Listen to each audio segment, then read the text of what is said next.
ఊళ్ళో పెళ్లికి కుక్కల హడావిడి అనేది ఒక సామెత.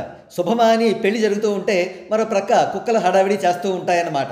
శుభమా అని పవర్ స్టార్ పవన్ కళ్యాణ్ గారి హరిహర వీరమల్లు చిత్రం ఈ నెల 24న విడుదల కాబోతుండడంతో పేటీఎం కుక్కలు సోషల్ మీడియాలో ఒకటే నస పెడుతున్నాయి. సరే, ఆ విషయాన్ని అటుంచితే ఇక అసలు విషయానికి వద్దాం. వైసీపీ అధినేత జగన్ రెడ్డి గారికి అదేం తెగులో అర్థం కాదు.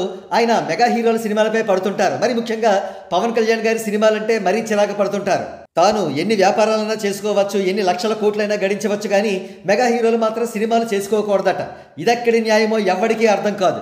ఈ నేపథ్యంలో సోషల్ మీడియాలోనూ యూట్యూబుల్లోనూ యాక్టివ్గా ఉండే కొన్ని కుక్కల్ని నక్కల్ని జగన్ రెడ్డి గారు కొనేసినట్టుగా గాసిప్స్ వినబడుతున్నాయి. అటువంటి కుక్కల్లో ఒక పెద్ద ఊరకుక్క ఈ రావణ్ అనే యూట్యూబర్ గాడు. వీడు బూతులు మాట్లాడమే ట్రెండింగ్, అదే స్టైల్ అనుకుంటాడు. వీడు కొంతకాలం నుండి హరిహర వీరమల్లు చిత్రంపై గొక్కెట్టి మరీ ఏడుస్తున్నాడు. వీరమల్లుకి all time south India record views వస్తే అవి ఫేక్ అంటాడు. ట్రైలర్ అస్సలు నచ్చలేదంటాడు. చివరకు ఎంత దిగజారాడంటే పేటీఎం ద్వారా డబ్బు అందుకుని వీరమల్లుని డిగ్రేడ్ చేయడానికి కింగ్డమ్ని లేపుతున్నాడు.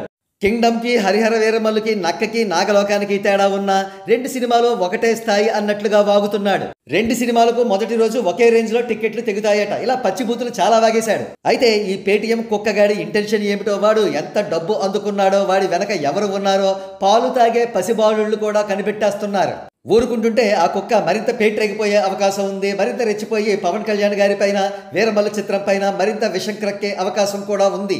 మరి దీనిపై పవన్ కళ్యాణ్ గారి ఫ్యాన్స్ ఏమంటారు?